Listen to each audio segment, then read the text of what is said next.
Muito bom dia para você que está começando o dia com a gente aqui na companhia do programa Meditações Ponto de Partida. Estamos iniciando mais essa manhã, lembrando que nós estaremos abrindo a Bíblia aqui, esse é o propósito, para que você possa sair em paz aí para suas atividades, ok? Nós estamos aí na série falando sobre 1 João, que é uma carta que foi escrita pelo discípulo amado João, quando estava já com uma certa idade, e nós estaremos agora falando sobre um conselho que ele nos dá e que tem a ver com o caráter de Deus. E nós encontramos então esse conselho em 1 João capítulo 4, verso 7 e verso 8, ok? Diz assim: Amados, amemo-nos uns aos outros, porque o amor procede de Deus. E todo aquele que ama é nascido de Deus e conhece a Deus.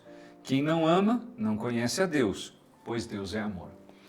Essa realidade é bastante profunda, porque o amor faz parte do caráter de Deus.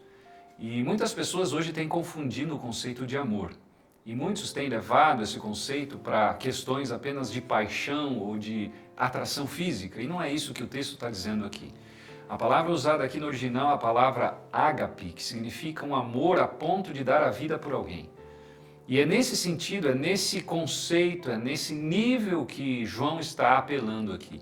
E João diz que aquele que não ama não conhece a Deus, porque Deus é amor. E uma questão óbvia, Deus, ele deu, não é, a sua própria vida como ser humano, o próprio Cristo, que é Deus, veio a essa terra e morreu por você e por mim. É claro que esse nível de amor é um nível muito alto, e somente Deus pode expressar isso. Talvez uma mãe consiga dar a vida para o seu filho, um pai dar a vida para o seu filho, um marido, uma esposa, pelo cônjuge e vice-versa. Mas aqui a essência é justamente o alvo que nós devemos perseguir. Muitas vezes nós temos percebido que o amor tem se esfriado. Essa é uma das características das pessoas que viveriam antes da volta de Jesus. Nós encontramos isso no Novo Testamento, que o amor de muitos se esfriaria. Por quê? Porque quando a gente vai à Bíblia, a gente percebe esse conceito muito claro do verso 8. Quem não ama não conhece a Deus, porque Deus é amor.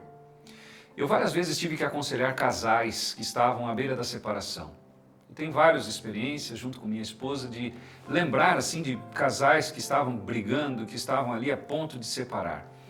E muitas vezes alguns afirmavam que não havia mais amor e que por isso deveriam se separar.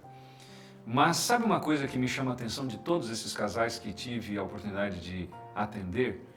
Que na realidade a maioria deles que estavam a ponto de separar não tinham mais Deus no lar. É isso mesmo. O conceito que a Bíblia nos apresenta, que amor não é um sentimento. Como a Bíblia diz, Deus é amor. Então, o conceito bíblico de amor tem a ver com o caráter de Deus. E quando o amor está esfriando, significa que o relacionamento com Deus está cada vez menor ou inexistente. Então, nós precisamos entender de que para que haja amor, nós precisamos nos aproximar da fonte. E quem é a fonte? Deus. Então, num relacionamento, voltando à questão dos casamentos, quando um casal está a ponto de se separar, e com o argumento de que não existe amor, biblicamente ele está simplesmente dizendo que Deus não tem mais espaço na vida do casal, no dia a dia do casal.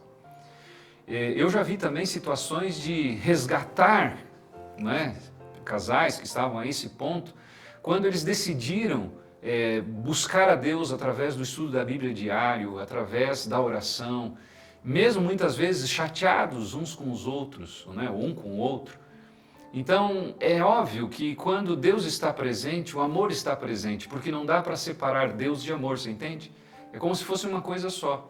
Então, a Bíblia está dizendo que é importante nós amarmos as pessoas, porque isso é uma demonstração de que Deus está trabalhando em nosso coração e que nós temos amizade tão grande com Ele, uma intimidade tão grande com Ele, que isso vai se refletir nos relacionamentos. Por isso que no verso 7 diz assim, amados, amemo-nos uns aos outros. Quando a gente ama uns aos outros, a gente está nada mais, nada menos que refletindo o nosso relacionamento e o tempo que a gente tem dedicado com esse Deus. É claro que existem situações de conflito. Isso não significa que você não vai ter um atrito com alguém, com uma pessoa, vai ter uma ideia contrária. Mas o que o apóstolo está dizendo assim é o seguinte: mesmo diante dos desafios, vocês vão se entender, vocês vão seguir os conselhos, por exemplo, de Mateus 18, que diz: se tem alguma coisa com o teu irmão, vai e fala com ele a sós, verso 15, né, do capítulo 18 de Mateus. Se não, vai seguir os outros passos, leva 2, 3 testemunhas, ou seja, nós precisamos nos amar a ponto de nos entender. E é isso que o apóstolo João está dizendo. E como que isso é possível? Quando a gente busca a Deus, quando a gente está do lado dele, quando a gente dedica tempo para ele, quando a gente deixa ele transformar o nosso ser. E ele então agora passa a moldar o nosso caráter e nós passamos a ser semelhantes a ele. Porque se você está demonstrando amor para alguém, saiba que você não é a fonte do amor. Você não é bom, nem eu, a ponto de chegarmos a esse ponto. Nós recebemos isso de Deus. E aí Deus nos transforma e nós passamos a refletir o seu caráter.